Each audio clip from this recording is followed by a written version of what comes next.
Sup Shredders, my name is Logan, aka Spiderhands, and welcome to SP Reviews, where today we have ourselves a track by an act named SOUTHDOGROCK, titled Alte Mann. And if we switch over to here, my understanding is it translates to The Old Man. This is a track by an act that I've reviewed on several occasions and have consistently enjoyed my time with their music. I will try to not have a bias towards it, but I nonetheless am excited to hear more of their stuff. And we're going to listen through it from start till finish, and we're going to hear what we think. Let's go. Okay, we're coming in with those clean guitars on the side, and like an accordion or something like that on the right, if I'm not mistaken. Okay, very... Oh, little brass instruments or wooden instruments. It does have that Shanty kind of vibe, doesn't it? Ist steil und schwer, drum komm mal rein und trink mit mir. Der alte Mann ruft von weit her, dein Name weht im Wind.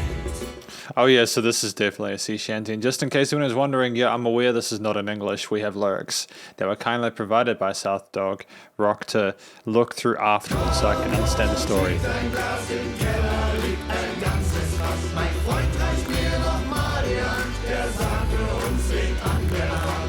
Okay, I'm liking how that looped around. Great rise into that hook section there, very catchy and charismatic. Nice little instrumental breaks spliced throughout. Merkst, dann ist zu spät, stoß lieber noch mal mit mir an. Lass warten ihn, den alten Mann. Komm und heb dein Glas, im Keller liegt ein ganzes Fass. Mein Freund reicht mir noch mal die Hand, der sagt für uns liegt an der Wand.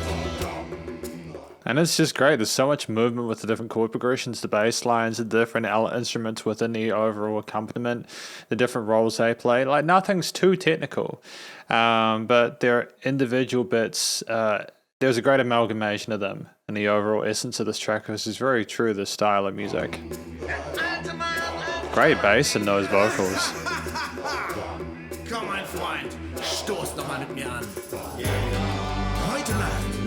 And it's the panning as well, like you have the shakers on the opposite side to the vocals. It sounds like you're inside a bar with this person. It's fantastic. And the backing vocals, they float around the side as well. It's very atmospheric. Der alte Mann steht vor der Tür, fragt jedermann nach mir und dir. Du sitzt im Gasthaus neben mir, wir trinken schon seit Stunden. Komm und heb dein Glas, der alte Mann versteht keinen Spaß. Der Wein im Glas ist schwer hoch, du weißt, der alte winkt den Tod. Komm und heb dein Glas, im Keller liegt ein ganzes Fass. Mein Freund reicht mir noch mal die Hand, der sagt für uns liegt an der Wand. Again, like, it doesn't get old listening to hooks like this because they're so full of passion and playfulness.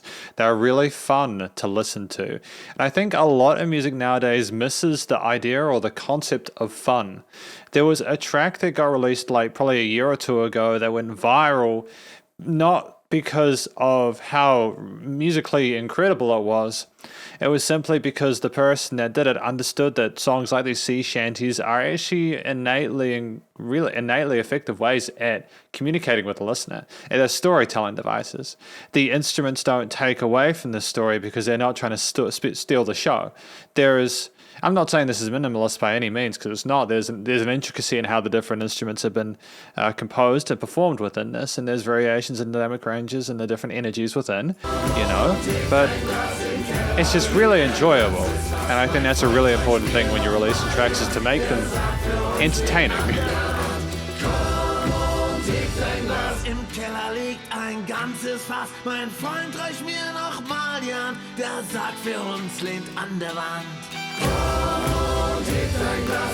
This would be the last time we could probably get away with it, though.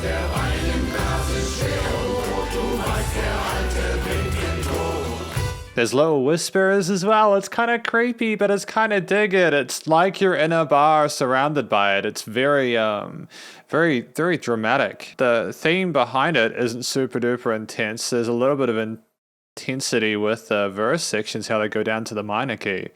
Or the minor chord, but for the starting point, but like in the hook, it lifts back up, and a few interesting bits of tension with those last few chords of the tail, but still, you know.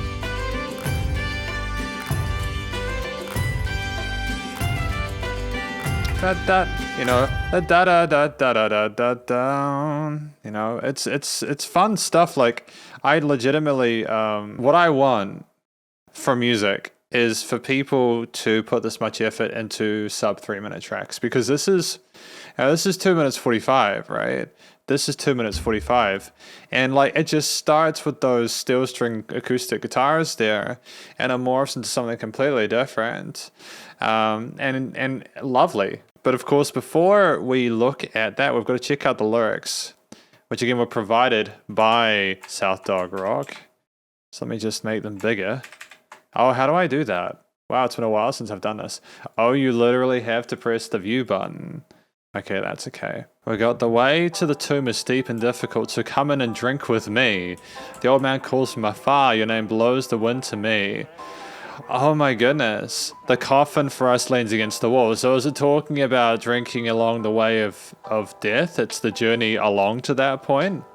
Who knows when the hour will strike, when you realize it's too late? Toast with me again, let him wait, the old man.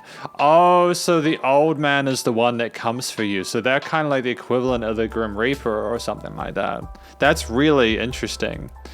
The old man is at the door and asks me now quite interested about you. You're sitting next to me in the inn. We've been drinking here for hours. Come and lift your glass. The old man doesn't understand fun. The wine in the glass that is so red, you know the old man brings death. Damn, so that's why it gets so creepy at the end, because you have this situation where people are drinking to avoid being aware of the impending doom of their own mortality. That's metal, dude. I adore that. That's what I talk about, the motif being playful, but the lyrics being super, super intense. And this is my conclusion of my review of this track, Der Alte Mann by SOUTHDOGROCK. What I think the track is about, well, we kind of talked about it in the lyrics, so I suppose that part's sorted. It's about people drinking and celebrating in their mortality, and kind of the death doesn't understand fun. It's about the nuance of that, the kinship that comes with making the most of your life before it strikes. It's really sobering, which is ironic because a lot of the song is about alcohol. But I kind of appreciate in many different ways the fact that SOUTHDOGROCK is making a song like this. I think that when you've got a tale like this, which a lot of people will be able to relate to, it's important that the vocals suit it, and I think we absolutely slammed that kind of shanty, sea shanty kind of vibe here with the chanting of the vocals, the lead in the center for the verse parts, then everybody else coming in for the backing and the hook parts to elevate it. And it's like, it's really intense with the way we're talking about the old man asking about you and stuff like that.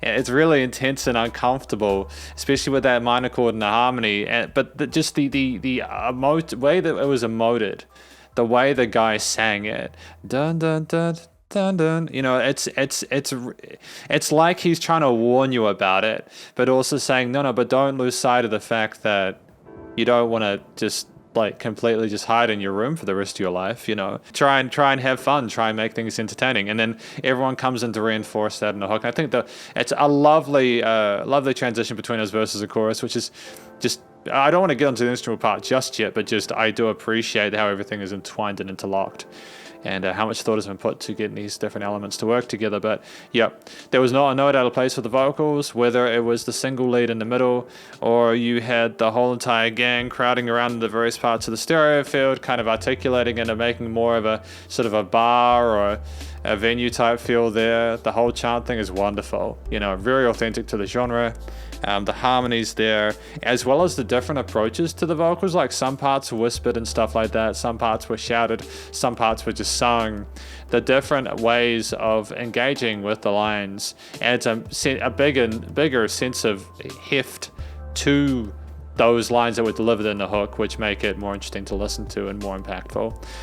When you put that on top of the actual motif as well, the musical things behind the vocals, which were handled well, incredibly, it's just also the fact that you have a wonderful instrumental performance, whether it's from the guitars at the start, doing those sort of gentle pianissimo strum parts there, the muting there, coming in with the little sort of flutes and the accordion and the other woodwinds and some of the fiddles and stuff like that we had later on.